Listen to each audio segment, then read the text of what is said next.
Hello বন্ধুরা, তোমাদের সবাইকে আমি আমার এই ছোট্ট ইউটিউব চ্যানেলে স্বাগত জানাচ্ছি। আজকে আমাদের যে প্রথম প্রশ্ন সেটা হলো কি, কোন রঙের তরঙ্গ দৈর্ঘ্য সর্বাধিক? Which colour has the largest wavelength? কোন রঙের তরঙ্গ দৈর্ঘ্য সর্বাধিক থাকে? নীল, সবুজ, বেগুনি না লাল? সঠিক উত্তর হলো গিয়ে লাল। ঠিক আছে, লাল রঙের তরঙ্গ দৈর্ঘ্য সর্বাধিক হয়। নেক্সট, আকাশ কেন নীল দেখায়? আকাশ নীল দেখায় এর কারণ একটাই, আকাশে যেই আমাদের যে সূর্য থেকে আলো আসে সেই আলোর মধ্যে বেনিয়া সহকালা 7টা রঙের আলো থাকে, তার মধ্যে নীল রঙের আলোর বিক্ষেপণ সর্বাধিক হয়, সেই জন্য আকাশটা নীল দেখায়। ঠিক আছে, তারপরে সূর্যাস্তের সময় সূর্য লাল দেখায় কেন? সূর্য যখন অস্ত যায় বা সূর্য যখন উদয় হয় তখন সূর্যটা লাল দেখায় কেন? এর কারণটা এটাই যে লাল রঙের বিক্ষেপণ সর্বনিম্ন হয়। ঠিক আছে, সব থেকে কম বিক্ষেপণ হয় লাল রঙ, আর সব থেকে বেশি বিক্ষেপণ হয় কোনটা বলো তো? সেটা হলো গিয়ে নীল রঙ। সেই জন্য আকাশ নীল দেখায়, সব থেকে বেশি বিক্ষেপণ হয় বলে, আর লাল রঙের বিক্ষেপণ সব থেকে কম, সেই জন্য সূর্য লাল দেখায়। ঠিক আছে, সূর্যাস্তের সময় বা সূর্য উদয় হয় যখন তখন। ঠিক আছে, এছাড়া তখন আকাশটাও তখন লালও দেখাবে। নেক্সট, নিকট দৃষ্টি দোষ কিভাবে সংশোধন করা যায়? নিকট দৃষ্টি দোষ এটা সংশোধন করা যাবে একমাত্র যদি আমি অবতল লেন্স ব্যবহার করে থাকি, দেন এটা সংশোধন হয়ে থাকবে। অবতল লেন্সের চশমা আমার ব্যবহার করতে হবে নিকট দৃষ্টি দোষটাকে সংশোধন করতে। 5 নম্বর, সাধারণ মানুষের স্পষ্ট দৃষ্টির ন্যূনতম দূরত্ব কত? একজন সাধারণ মানুষের স্পষ্ট দেখতে পারবে, তার ন্যূনতম দূরত্ব হলো গিয়ে 25 সেন্টিমিটার। কত? 25 সেন্টিমিটার। Next, LPG. ঠিক আছে, what are the main component of LPG? এলপিজির প্রধান উপাদান কি জানো সবাই? ইথেন, প্রোপেন এবং বুটেন, বিউটেন হবে।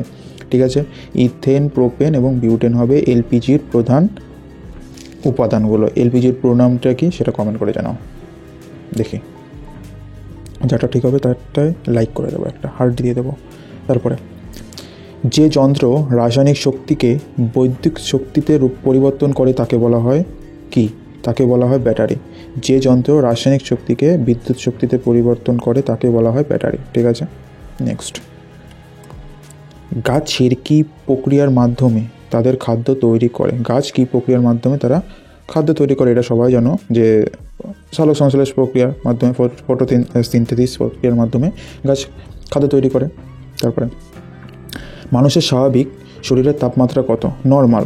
What is the normal body temperature of human? কত? 37 ডিগ্রি সেন্টিগ্রেড। তারপরে, ধ্বনির তীব্রতার একক কি?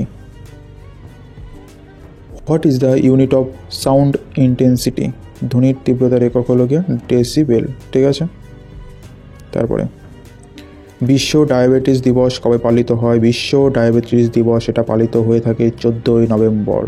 কবে? 14ই নভেম্বর বিশ্ব ডায়াবেটিস দিবস পালন করা হয়ে থাকে। তারপরে, নীল বিপ্লব, the blue revolution is related to সম্পর্কিত নিচের কোনগুলোর সাথে? এটা মৎস্য ও জলজ চাষের সাথে সম্পর্ক হলো গিয়ে নীল বিপ্লব। ঠিক আছে, নীল বিপ্লব সম্পর্কিত হলো গিয়ে মৎস্য ও জলজ চাষের জন্য। ঠিক আছে, তারপরে দেখো, অ্যামস্ট্রং কি পরিমাপে ব্যবহৃত হয়? অ্যামস্ট্রং এটা ডেফিনেটলি ব্যবহার করা হয়ে থাকে আলোর তরঙ্গদৈর্ঘ্য পরিমাপে। এই আলোর তরঙ্গদৈর্ঘ্য ইউনিট হলো গিয়ে তখন পরিমাপ করতে আমরা যে একক ব্যবহার করে থাকি সেটা হলো গিয়ে অ্যামস্ট্রং ব্যবহার করে থাকি। ঠিক আছে, তারপরে, গাড়ির পিছনে ট্রাফিক দেখার জন্য কোন দর্পণ ব্যবহার করা হয়? গাড়ির পিছনে ট্রাফিক দেখার জন্য আমরা ব্যবহার করে থাকি হলো গিয়ে উত্তল দর্পণ। ঠিক আছে, কোন দর্পণ? উত্তল দর্পণ বা কনভেক্স মিরর বলা হয়। What type of lens is used in search light? Search লাইটে ব্যবহৃত লেন্সের ধরন কি? ডেফিনেটলি সেখানে অবতল দর্পণ ব্যবহার করা হয়ে থাকে।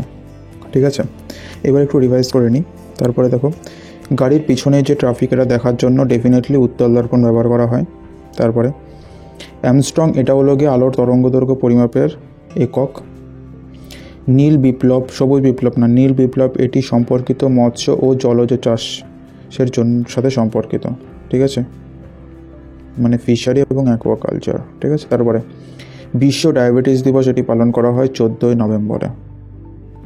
ধ্বনির তীব্রতা, এটার একক কি? এটার একক হলো গিয়ে ডেসিবেল। তারপরে হলো গিয়ে আমাদের হিউম্যান বডির নর্মাল টেম্পারেচার হলো 37°C। তারপরে হলো গিয়ে কাঁচ কী প্রক্রিয়ার মাধ্যমে তাদের খাদ্য তৈরি করে? এটা ফটোসিনথেসিস প্রক্রিয়ার মাধ্যমে, মানে সালোক সংশ্লেষ প্রক্রিয়ার মাধ্যমে। তারপরে যে যন্ত্র রাসায়নিক শক্তিকে বিদ্যুৎ শক্তিতে পরিবর্তন করে তাকে বলা হয় ব্যাটারি। এলপিজির প্রধান উপাদান কি? এলপিজির প্রধান উপাদান হলো গিয়ে মিথেন, প্রোপেন এবং বিউটেন। এটা হলো গিয়ে এলপিজির প্রধান উপাদান, মিথেন, প্রোপেন, বিউটেন। তারপরে সাধারণত মানুষের স্পষ্ট দৃষ্টির ন্যূনতম দূরত্ব 25 সেন্টিমিটার। নিকটতম দৃষ্টিদোষ, এটা দূর করা একমাত্র তখনই যাবে যখন আমি অবতল লেন্সের চশমা পরবো।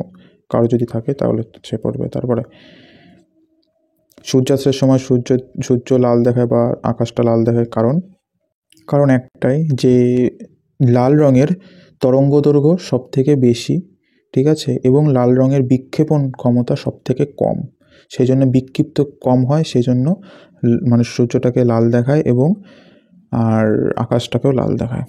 তারপরে সূর্য যখন ওঠে তখন, আর সূর্য যখন ডুবে যায় তখন। আকাশ নীল দেখায় কারণ নীল রঙের বিক্ষেপণ ক্ষমতা সব থেকে বেশি, সে বিক্ষিপ্ত হয় সব থেকে বেশি, সেই জন্য আকাশটা নীল দেখায়। তারপরে লাস্ট প্রশ্ন, কোন রঙের তরঙ্গ দৈর্ঘ্য সর্বাধিক? বলে দিয়েছিলাম, লাল রঙের তরঙ্গ দৈর্ঘ্য হলো সর্বাধিক, ঠিক আছে। আজকের জন্য এটুকুই। সবাই ভালো থাকবে, সুস্থ থাকবে। জয় হিন্দ, বন্দে মাতরম। চ্যানেলটাকে সাবস্ক্রাইব করতে হবে।